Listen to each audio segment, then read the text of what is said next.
तो आज हम बात करने वाले हैं कि सुप्रीम कोर्ट और हाई कोर्ट में क्या डिफरेंस होता है। वैसे तो किसी भी एग्जाम के लिए सुप्रीम कोर्ट और हाई कोर्ट दोनों बहुत ही इंपॉर्टेंट टॉपिक है और हम दोनों को एक अलग अलग चैप्टर के अंदर भी पढ़ चुके और आगे पढ़ेंगे भी सही। लेकिन आज इस छोटी सी वीडियो में जो हमारा एक नया इनिशिएटिव है फॉर ऑल आर एस्पिरेंट, जो हमारे स्टूडेंट्स हमारे साथ जुड़े हुए हैं, हम एक नया इनिशिएटिव आपके लेकर आएंगे। हम छोटी छोटी वीडियो बनाएंगे पर्टिकुलर टॉपिक्स पे। तो आज का बेटा हमारा टॉपिक रहेगा कि सुप्रीम कोर्ट और हाई कोर्ट में क्या डिफरेंस होगा। कि थोड़ा सा क्या होता है ना, कभी कभी एग्जाम में डिफरेंस को लेकर भी क्वेश्चन एग्जाम में आता है कि कुछ ऐसा पूछ लेगा कि भाई सुप्रीम कोर्ट के जजेस को कौन अपॉइंट करेगा, हाई कोर्ट के जज को कौन अपॉइंट करेगा।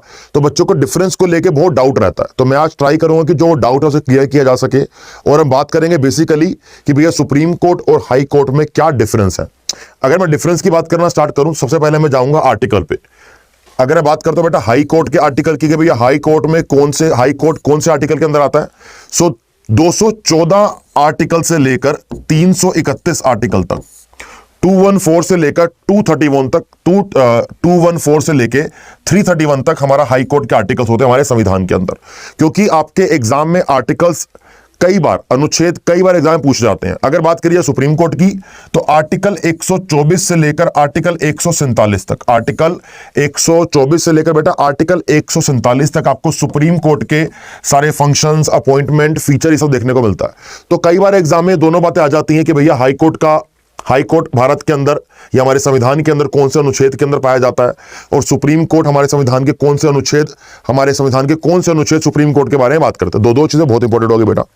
इसके साथ अगर मैं इसके आगे जाऊं, अगर हम इसके आगे जाने की ट्राई करते हैं तो बहुत सिंपल पॉइंट ये वाला यहां देखने को मिलेगा कि हम सब लोग जानते हैं कि जो हमारा हाई कोर्ट है, जो हमारे हाई कोर्ट्स होते हैं, हाई कोर्ट्स वो पर्टिकुलर किसी एक स्टेट के लिए होते हैं। हमारे हाई कोर्ट्स पर्टिकुलरली किसी एक स्टेट के लिए होते हैं।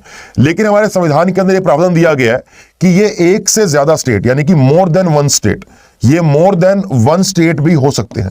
मतलब एक ही हाई कोर्ट एक से ज्यादा स्टेट के रूल्स को, प्रॉब्लम्स को, केसेस को सुनेगा। जैसे हरियाणा और पंजाब का आप एक एग्जांपल ले सकते हैं, ठीक है। हरियाणा और पंजाब का हाई कोर्ट सिमिलर और दोनों स्टेट के लिए एक हाई कोर्ट बनाया गया है। तो यहां पर बेटा हम इसका एग्जांपल एक ले सकते हैं। इसके साथ साथ हमारे भारत में टोटल कितने हाई कोर्ट है? हमारे भारत में अभी प्रेजेंटली टोटल 25 हाई कोर्ट्स हैं। दिल्ली एक ऐसी यूनियन टेरिटरी है जिसका अपना एक हाई कोर्ट है। दिल्ली के अलावा किसी भी यूनियन टेरिटरी का अपना कोई हाई कोर्ट नहीं है।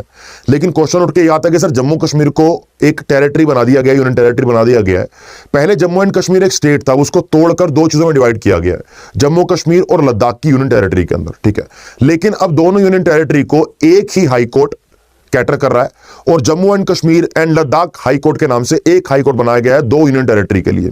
अभी तक जो गवर्नमेंट की नोटिफिकेशन है, हमें सिर्फ यही देखने को मिलता है कि भैया दिल्ली ऐसा एक यूनियन टेरिटरी है जिसके पास अपना हाई कोर्ट है। लेकिन अगर लॉजिकली देखा जाए तो लद्दाख और जम्मू एंड कश्मीर दोनों यूनियन टेरिटरी के पास अपना एक हाई कोर्ट है।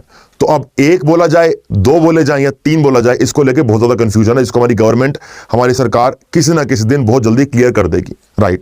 इसी के साथ से बेटा अगर मैं बात करता हूं कि सुप्रीम कोर्ट के बारे में बात करी जाए तो हमारे भारत के अंदर सिर्फ एक सुप्रीम कोर्ट है, क्योंकि ये सर्वोच्च न्यायालय है। सर्वोच्च न्यायालय क्या है भैया? ये इसे बोलते हैं सर्वोच्च न्यायालय। हमारे देश का सुप्रीम कोर्ट कहां पर स्थित है? दिल्ली में स्थित है। लेकिन ऐसा नहीं है, देखो वैसे तो जो सुप्रीम कोर्ट की बिल्डिंग है वो दिल्ली में है, लेकिन कभी कभी ऐसे केसेस में सुप्रीम कोर्ट के केसेस कहीं किसी और स्टेट के अंदर भी सुने जा सकते हैं।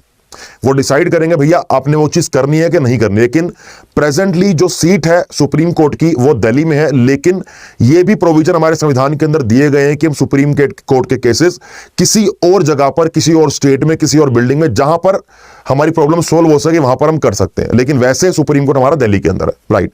इसके साथ साथ हमारे अभी सुप्रीम कोर्ट का हेड कौन होता है? सुप्रीम कोर्ट का हमारा हेड होता है चीफ जस्टिस ऑफ इंडिया, ठीक है भैया। इस टाइम पे हमारा कौन है? D Y. Chandrachud is our present chief justice of India. ये तो कोई बेसिक सी बातें हो गई। मैं थोड़ा सा और डीप जाना चाहूंगा जिससे कि आपके एग्जाम को लेते हुए आपकी प्रॉब्लम ज्यादा इजीली, ज्यादा अच्छे से कवर हो सके। अगर मैं इसकी बात करूं, ये टेबल की बात करूं, अगर आप ये टेबल को रट लोगे और आप इस टेबल को सीख लोगे तो एक बात तो क्लियर है कि आपके एग्जाम में कोई भी क्वेश्चन आएगा ना, वो इस टेबल से बाहर नहीं आता। तो आपने ट्राई करने का, आपने इस टेबल को समझ लेना अच्छे से। ट्राई करते पहले कि पहले बात करेंगे हाई कोर्ट की, फिर बात करेंगे बेटा सुप्रीम कोर्ट की। अगर मैं हाई कोर्ट की बात करूं तो हाई कोर्ट का ज्यूरिसडिक्शन जो होता है, हाई कोर्ट का ज्यूरिसडिक्शन अपने सिर्फ स्टेट पे होगा। जो हाई कोर्ट है हमारा, उसका ज्यूरिसडिक्शन का मतलब क्या होता है कि वो कौन से केसेस सुन सकता है। तो हाई कोर्ट अपने एक स्टेट के केस सुनेगा। अब उसके स्टेट का, मानो कि दिल्ली का हाई कोर्ट है तो दिल्ली का हाई कोर्ट दिल्ली के केसेस सुनेगा। अगर कोई आपका तमिलनाडु का हाई कोर्ट है तो तमिलनाडु के केस सुनेगा। आंध्र प्रदेश का हाई कोर्ट आंध्र प्रदेश के केस सुनेगा। ऐसा नहीं होता कि वो किसी और दूसरे बड़े केस के लिए कोई रूलिंग नहीं दे सकते हैं। रेयर केस में वो किसी एक पर्टिकुलर लॉ को नल एंड वॉइड साबित भी कर सकते हैं, लेकिन हर हाई कोर्ट की एक ज्यूरिसडिक्शन की लिमिट होती है।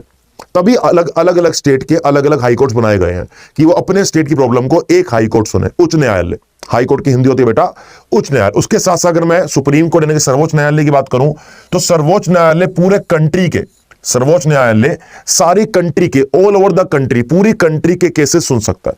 यानी कि भैया अगर बोला जाए कि हाई कोर्ट स्टेट के एडमिनिस्ट्रेशन करेगा तो सुप्रीम कोर्ट कंट्री का एडमिनिस्ट्रेशन करेगा। मतलब पूरी कंट्री, पूरी हमारे देश के, पूरे इंडिया के केसेस सुप्रीम कोर्ट सुन सकता है। सुप्रीम कोर्ट की कोई लिमिट नहीं है, सुप्रीम कोर्ट की कोई लिमिट नहीं होगी। Very important question according to exam की अपॉइंटमेंट कैसे होती है, कि हाई कोर्ट के जजेस को कौन अपॉइंट करेगा। हाई कोर्ट के जज और सुप्रीम कोर्ट के जज दोनों ही बेटा प्रेसिडेंट के द्वारा, दोनों ही प्रेसिडेंट के द्वारा अपॉइंट किए जाते हैं। लेकिन जब हम हाई कोर्ट के जजेस को अपॉइंट कर रहे हैं तो प्रेसिडेंट अपॉइंट करेगा और कंसल्ट करेगा चीफ जस्टिस ऑफ इंडिया से। किससे करेगा बेटा?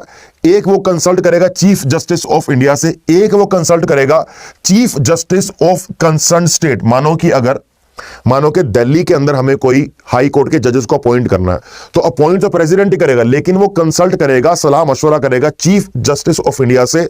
साथ साथ दिल्ली के हाई कोर्ट का जो स्टेट का चीफ जस्टिस है, क्योंकि हर हाई कोर्ट को हेड कौन करेगा? हाई कोर्ट को हेड करता है chief justice of concern state, यानी कि जो उस स्टेट के हाई कोर्ट का चीफ जस्टिस होगा। तो एक तो चीफ जस्टिस ऑफ इंडिया से और साथ साथ chief justice of concern state, दोनों से सलाह मशवरा लिया जाएगा, कंसल्ट किया जाएगा और उसी स्टेट के गवर्नर से भी सलाह मशवरा कंसल्टेशन ली जाएगी। वही बात करोगे सुप्रीम कोर्ट के जजेस कैसे अपॉइंट होंगे, तो ये सुप्रीम कोर्ट के जज बेटा प्रेसिडेंट अपॉइंट करता है इन कंसल्टेशन विद द जजेस of supreme court and high court. President का काम है हाई कोर्ट और सुप्रीम कोर्ट के जजेस को अपॉइंट करना। जब ये सुप्रीम कोर्ट के जजेस को अपॉइंट करेगा तो भैया ये कंसल्ट करेगा किसके साथ? सुप्रीम कोर्ट के जजेस के साथ। लेकिन अगर उसको लगता है कि जरूरत है तो वो हाई कोर्ट के जजेस के साथ भी कंसल्टेशन कर सकता है। ये प्रेसिडेंट का अपना हक है। ठीक है भैया, ये 2 पॉइंट हमारे क्लियर हो गए कंसल्टेशन के। Next is age. ये एज रिटायरमेंट की एज, अपॉइंटमेंट की नहीं है, ये रिटायरमेंट की एज है। ये एज बेटा रिटायरमेंट की है कि हाई कोर्ट के जज कब रिटायर होते हैं भैया? 62 ईयर्स की एज में। हाई कोर्ट के जजेस की जो रिटायरमेंट एज है वो 62 ईयर्स है। वहीं पर सुप्रीम कोर्ट के जजेस की रिटायरमेंट एज क्या है? 65 ईयर्स। ये क्वेश्चन एग्जाम में कई बार आता है और बच्चे कंफ्यूज हो जाते हैं कि भैया हाई कोर्ट की एज है 62 साल और सुप्रीम कोर्ट की बेटा एज है 65 साल, कि अगर कोई जज 65 साल का हो जाएगा और वो सुप्रीम कोर्ट का जज है तो उसको अपनी गद्दी को, अपनी सीट को छोड़ना पड़ेगा।